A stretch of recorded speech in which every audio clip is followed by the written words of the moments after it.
En 2022, en promedio, en el mundo se trabajaban en 237 días al año en jornadas de 8 horas. Esto es un muy significativo cambio a lo que ocurrió hace 200 años, donde se trabajaban 365 días al año en jornadas de 9 horas en promedio. ¿Y cómo es este dato a nivel de la industria del videojuego en específico? Bueno, tomando datos que incluso se utilizan en algunas universidades a la hora de promover carreras especializadas en videojuegos, y toda esa información la pueden encontrar en la escaleta que les dejo aquí abajo, vamos a encontrar que en el trabajo de videojuegos vamos a estar trabajando en 2022 un promedio de 325 días al año en jornadas de 8 horas. Si lo comparamos con las 237 horas en promedio, podemos ver que en videojuegos se trabaja como unos 80 días más. Esto es una situación pues que es bastante mala. Pero aquí hay una pregunta. Aquí en Latinoamérica, ¿nuestra oferta laboral tiene una posibilidad de darnos mejores condiciones de trabajo? Para entender cómo funciona la economía y los trabajos, necesitamos entender qué tipo de regiones.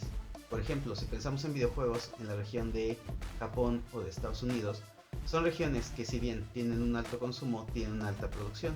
Sin embargo, Latinoamérica, cuando lo vemos, en general la visión que se tiene sobre nuestra región, vamos a ver que es una región de consumo, solamente de consumo. ¿Qué quiere decir que Latinoamérica es una región de consumo? Cuando nosotros buscamos cuál es el tipo de inversión que se han hecho en videojuegos en Latinoamérica, vamos a encontrar en realidad el tamaño de la industria a nivel de consumo y del valor de los activos que tiene. Pero eso no es la tasa de inversión. La tasa de inversión es otra cosa y de hecho aquí podemos ver ejemplos. Podemos ver cómo es que se ve la pregunta cuando googleas en la TAM a la misma pregunta simplemente cambiando el término por Alemania. Y es que en Alemania pues vamos a ver que si te ofrecen datos de inversión, como los 50 millones que se invirtieron en 117 proyectos en Alemania. Y eso es simplemente la inversión pública alemana, además habría que sumar la inversión privada. En Latinoamérica no hay nada de estos datos. Y eso es muy curioso porque muchas veces vamos a escuchar que es una región enorme, mueve 3 mil millones de dólares, 5 mil millones de dólares, 6 mil millones de dólares en videojuegos. Sí, se venden, pero no quiere decir que produzcamos alguna fracción de esto. En realidad quiere decir que entre consolas, accesorios, descargas digitales, microtransacciones, etcétera, toda la región acumula eso.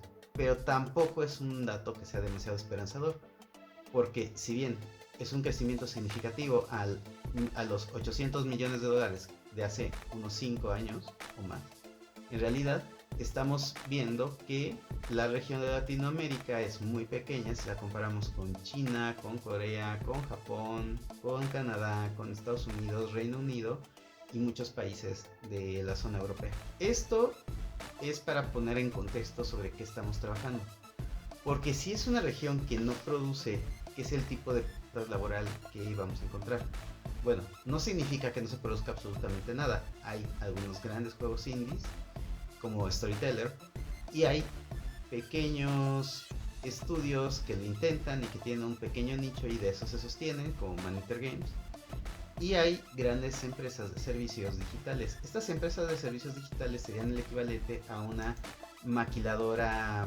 Mayor parte de las plazas laborales que hay en Latinoamérica son de maquilas digitales. Estas maquilas digitales no son ni buenas ni malas, son simplemente una alternativa más y ofrecen ciertos servicios. Pero sí hay algo que queda muy claro. Prácticamente estas maquilas digitales sirven para hacer soporte técnico y algunos assets de arte muy básico y que se utilizan para rellenar los mundos. No es que sean maquilas digitales que estén conceptuando juegos o que estén proponiendo ideas, porque no son este tipo de estudios. El tipo de estudios que proponen eso en Latinoamérica son estudios indies. Eso ya te va dando una idea. Si tú quieres trabajar de videojuegos en una industria AAA, pero no moverte de tu país, pues tal vez uno de estos servicios o de estas empresas como Keyboards o Globant sería una alternativa. Pero si tú tienes una intención, digamos que más artística dentro de los videojuegos, lo que podríamos ver sería otro perfil. ¿Qué es ese perfil? Bueno, es el perfil de los estudios indies. Ahora, ¿qué está buscando un estudio indie en Latinoamérica? Usualmente lo que están buscando son programadores. Hay que entender que la mayoría de los estudios indies pues no tienen una gran historia y son de reciente creación. También consideremos que las escuelas especializadas en videojuegos no suelen tener como tantos egresados ejerciendo, por lo que los programadores son el primer frente de batalla que piden los estudios indies en Latinoamérica. Le seguirían por nivel de importancia, pero no por número, el hecho de diseñadores de juegos y de productores. ¿Por qué? Pues resulta que estas empresas, como les comentaba, suelen ser de alguien que venía de hacer televisión, cine, artes digitales en un concepto pues más abstracto, y que en realidad no están tan familiarizados con los procesos. Así que, si bien lo que más buscan son programadores, porque tienen en la mente que el programador va a resolver la mayor parte de los problemas, como el diseño de juegos, la gestión del proyecto, en la práctica pues hacen falta estos servicios, ¿vale? Entonces sería muy importante que pudiéramos nosotros como región el ir cubriendo tanto los puestos que hacen falta, porque si hacen falta programadores debido a otras cuestiones educativas que tienen más que ver con los rezagos educativos en el área de lógico-matemáticas que con el número de egresados, ya que hacer videojuegos requiere un tipo de programación y un tipo de matemáticas muy particular. Y además, pues tenemos que resarcir estos huecos de diseño de juegos y producción. Arte no, de hecho por eso en las grandes empresas maquiladoras hay muchos servicios de arte, porque artistas tenemos una gran tradición y muy buenas escuelas de arte. ¿Cómo iniciar dentro de la industria del videojuego? Esta es una de las preguntas que muchas veces me hacen. De entrada hay que entender que no hay una industria del videojuego, sino que hay distintas particularidades de las industrias del videojuego y de cómo las vemos. ¿Cómo las vemos en este caso? Bueno, si nosotros estamos pensando en entrar en una industria AAA, desde Latinoamérica sí hay opciones. Una de las grandes opciones para entrar desde Latinoamérica es, por ejemplo, empezar en estos estudios de servicios, ya que ellos sí suelen ser subcontratados para grandes proyectos, aunque no participan de assets como tan relevantes como el protagonista del juego, pues sí participan de elementos de escenario y te dan un buen portafolio. Además te queda muy claro cómo es el pipeline y el tipo de cultura laboral que se manejan en estas empresas. Así que una vez que entras a estas empresas y ves la industria AAA, puedes darte como una idea de si te va a gustar o no. El siguiente punto es aprender inglés. Esto es básico en la industria AAA. Al ser juegos que requieren tanta producción y trabajar con gente de todas partes del mundo, saber inglés es básico, porque no hay otra forma en la cual puedas relacionarte dentro de este mundillo. Otra parte muy importante es aprender programación básica, aunque no sea directamente lo que tú estás trabajando. Obviamente en un puesto de programador pues es fundamental, pero si tú eres diseñador de juegos o artista técnico, es muy importante que sepas un buen nivel de programación para la industria AAA, ya que muchas de estas pipelines y procesos requieren de que tú estés haciendo implementaciones dentro del engine. Otra parte es crear un portafolio muy sólido.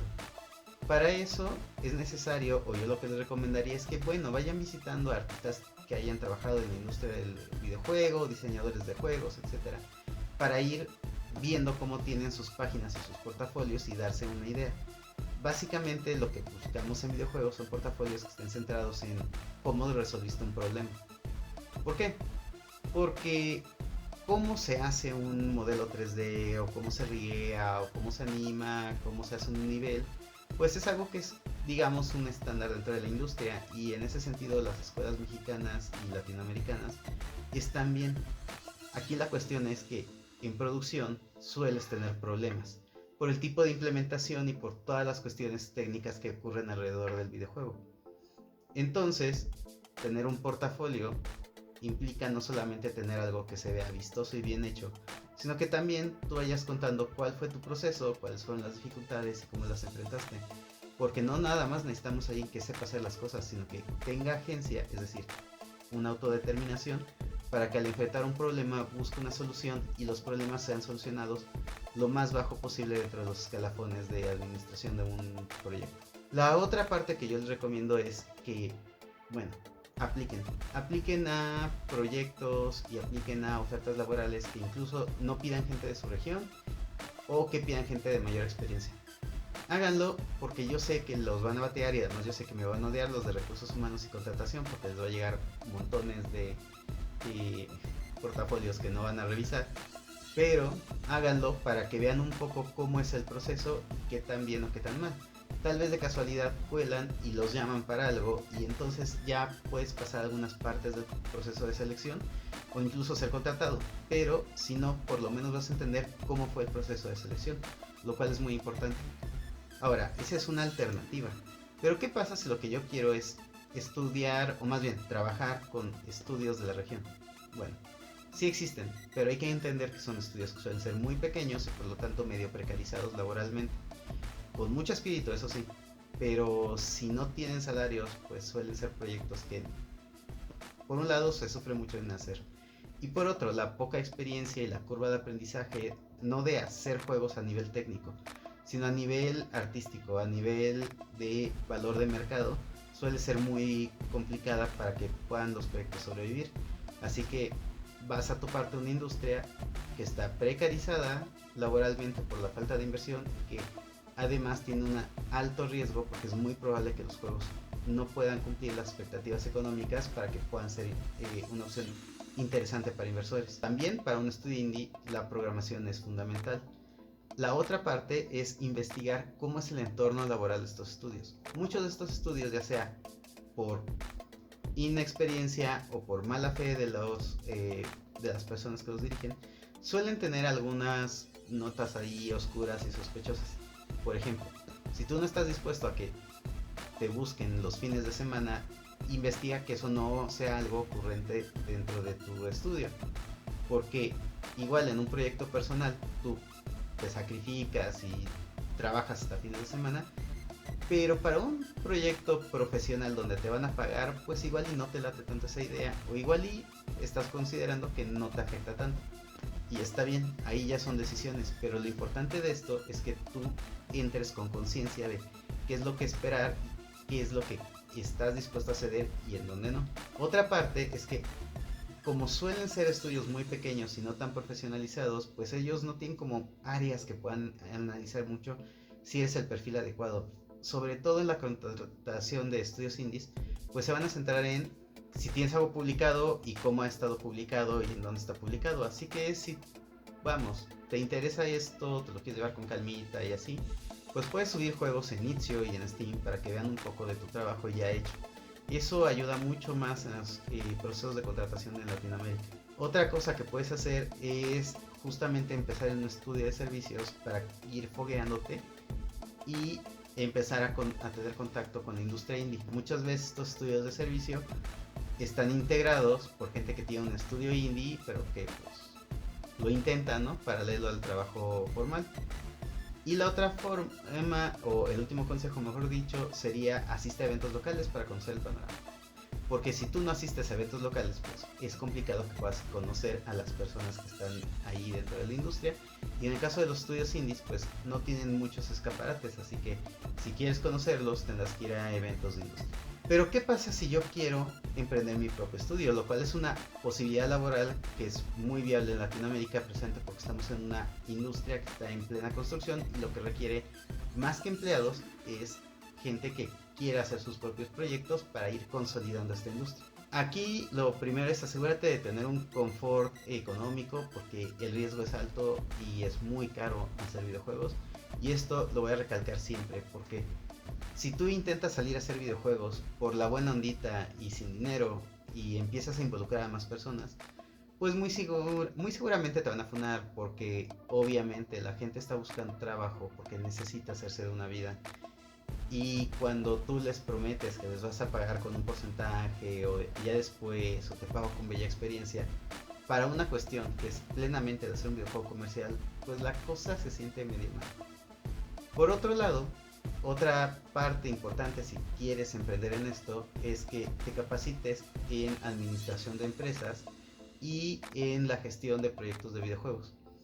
Hay muchas opciones, está Skillmaster, hay algunos programas públicos dentro de Latinoamérica, tanto para el aprendizaje de desarrollo de videojuegos como el proceso de administración de emprendimientos culturales o negocios que les pueden servir. Porque si tú entras nada más con tus habilidades artísticas, puedes acabar el juego, pero el juego no necesariamente va a tener pues los costos o el público bien definido, y eso es lo que hace que un proyecto pues no sea viable. Lo que nos interesa en este primer momento, si tú quieres entrar a la industria del videojuego, es hacerte viable para poder pagar la renta, para vivir un mes más.